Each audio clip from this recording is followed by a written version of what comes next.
Now open in Sarasota, West Wall Boats. Kayak experts selling the only pedal kayaks with a reverse, pedal forward or backwards. Need a paddle fishing board, SUP, or kayak? You need West Wall Boats Shallow Water Outfitters. Comfort is king. In a native ultimate angler watercraft, you are king. If standing is your thing, they have paddle fishing boards complete with a Yeti. If you can dream about doing it, West Wall can help get you there. WestWallBoats.com. WestWallBoats.com. Located next to Giggles on Tamiami Trail, Sarasota.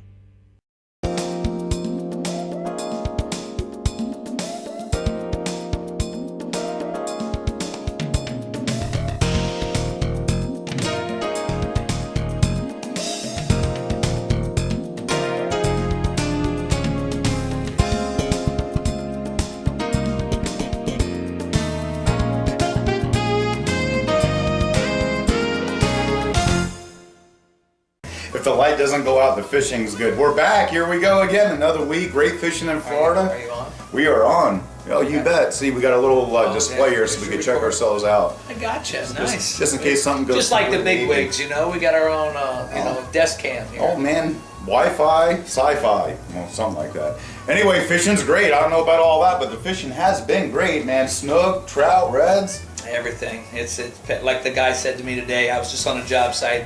And believe it or not, I asked the guy, I said, have you ever heard of fishy fins? He says, well, yes, I have. And I said, really? And he says, I said, where are you from? He said, Iowa. He said, but before I came down here, I was checking out the area, and your video popped up, and he said, all I kept thinking about is this paradise these guys are talking about. And he goes, you're right. He goes, welcome to paradise, and it's beautiful. Well, I'll tell you what, folks, if you're one of our sponsors, if you're supporting us, an affiliate, I actually market directly to waypoints at the local airport provide service to. So if somebody's in Cincinnati, Ohio, if they're in parts of California, New York, New Jersey, other places like that, they're actually getting direct stuff from YouTube and Facebook and stuff that contains our fishing footage, using different products that we use on the show. So it's pretty common to have people out of state, out of country go, hey, yeah, we were checking out your stuff, because that's actually what we target in our online marketing. But anyway, back to fishing. That's all fun. I got on some fun snook. Actually, we've been going out in the evenings. We had a couple of nice high tides that were great. I went to the cutoff and got into a couple of big snook that threw me for a loop. And now with the low tides, I moved into the canals a little bit, got into a couple of snook in the canals. They're usually juvies, but there's a couple of big ones in the canals. I know you've pulled a few out. I think if I'm correct, but we're going to be showing a picture of Bill up in the canals. Oh yeah. And Bill pulled out quite a nice keeper, and back in the areas where this guy lives, it is just gorgeous snook fishing, guys. Don't think you have to go out and enjoy the harbor. You can get back in your own canals where you live, where your house is going to be. And you can go back there in a smaller boat and just cast these lures that we're talking about and have a great time. You don't have to run out and find the bait pods, cast for bait, or run down to the bait shop and grab a bucket of shrimp.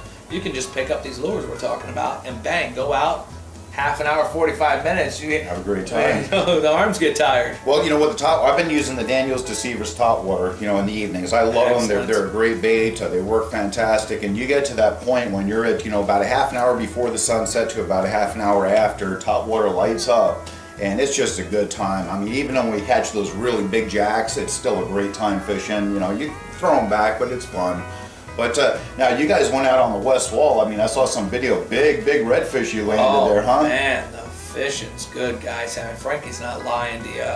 I've been working quite a bit because, as you guys know, it's a little cold up north, and all the northerners are coming down here. So they like their screen. They don't like mosquitoes. Nobody likes to live with the. I mean, even though we live in paradise, everybody lives in paradise, so the mosquitoes do too. So, but I've been working a lot, so I haven't been able to get on the water, but when I do, boy, it's good times. So this week alone, I got to go enjoy some time with my son up in Orlando, which I don't get to do, as he reminded me. It's been 2 years since he's moved up there, and I haven't yet to bring the boat up there to go fishing, but I did, and wow, let me tell you, there's a lot of people in Orlando, guys. Oh, sure. Wow. And a lot of good fishing, too. So, yeah, awesome. Well, we went to Arnie's place. I sit there and watch the Bay Hill Invitation, the golf tournament, and I kept seeing that blimp fly over those lakes and stuff, and so I was like, oh, man. So when I told Colin, I said, hey, is there a ramp that we can get on? Sure enough, there was a ramp at this RB Keene ramp was right there behind Tiger Woods' house. I mean, come very on. cool. Who doesn't want to fish with Tiger Woods? I mean, come on. We got some video of this too. I mean, really cool, huh? Yeah, no, we did very well up there. I mean, for coming onto a lake for the first time, it's very gorgeous. You get all starstruck because every house that you go behind is like $1.5 million and up. So They're I mean, you beautiful. start looking at the houses and you forget that you're fishing, and then next thing you know, you look over your shoulder and the bass are flying out of the water, schooling on shiners and stuff. And so then you're chasing. Well, your freshwater lakes, what are you guys using for bait out there? What kind of lures you throwing?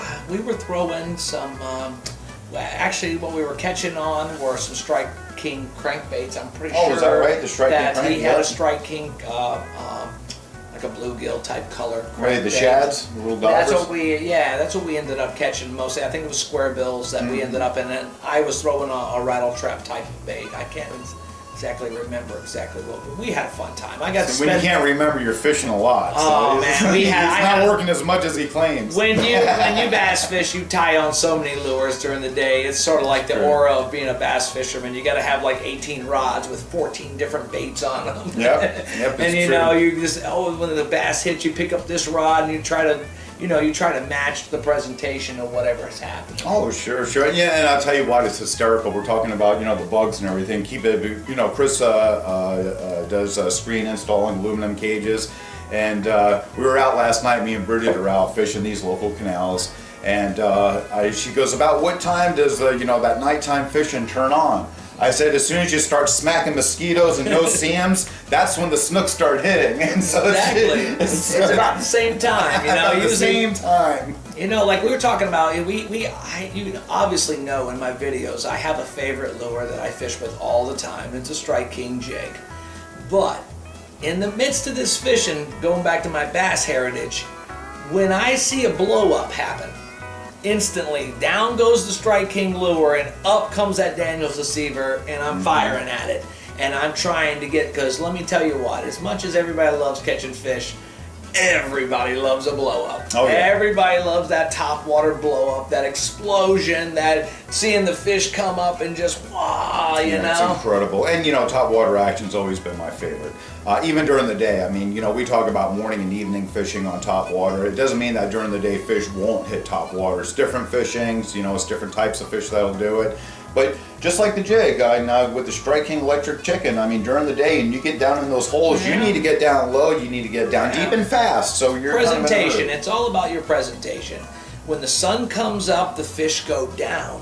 So when the fish go down, you have to take the jig presentation, just like if you were bass fishing, you would take your heavy mop jigs and your worms and your things to get into the cover after them. We're just taking the jig and we're going under the bushes with it. I don't want to throw a three-pronged hook up underneath the bushes a lot because I'm going to be up there digging it out of the bushes a lot, and it doesn't make my fishing trip very fun, okay? Now I can take that jig with one single hook and flip it back underneath the bushes and jig it out of there and have a lot better chance of doing a presentation with my bait without hooking up to that limb or the tree or the seaweed or absolutely. And keep in mind the big fish get big for a reason. They're not stupid, and they're just not going to come out in the daylight when the water's clear where all the predators can see them and go after a top water bait.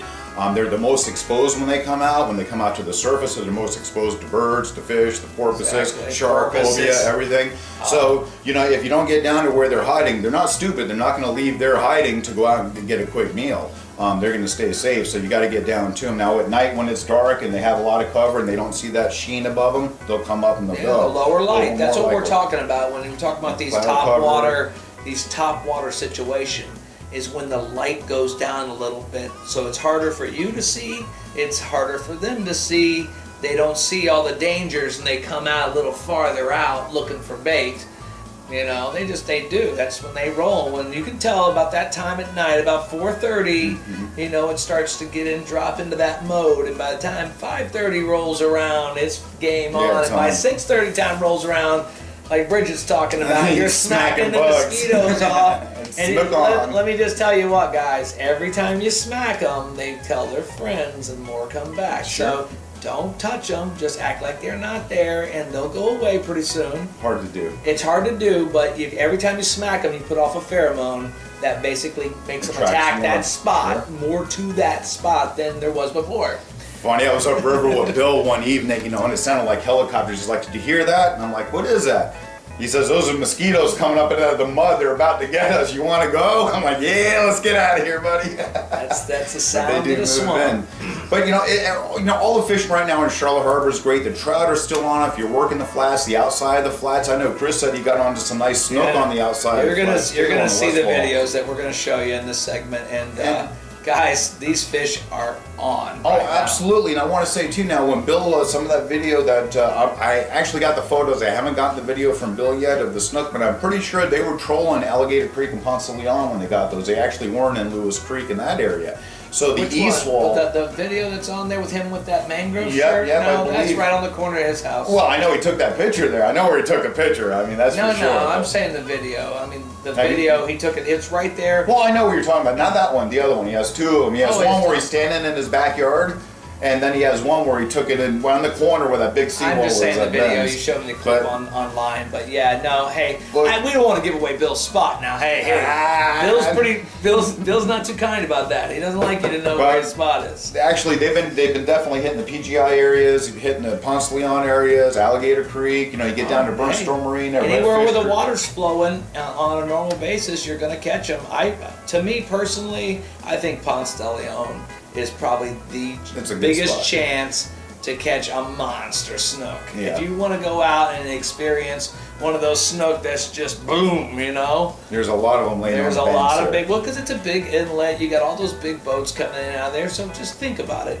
Where in town is there a big inlet with big boats coming out of it, and get in that area and drag those Daniels deceivers that Billy's showing you, and just drag them nice and slow, have a little hot toddy along the way, and wait for the big one to hit. Here they come.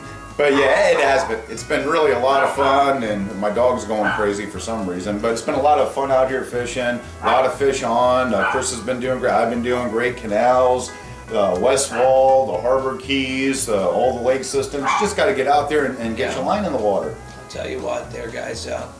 The West Wall is on fire. I don't care where you're at on it. I'm getting ready to venture off the West Wall now because, as you'll see in the video, I got my boat changed a little bit. I got a new motor and a center console and stuff.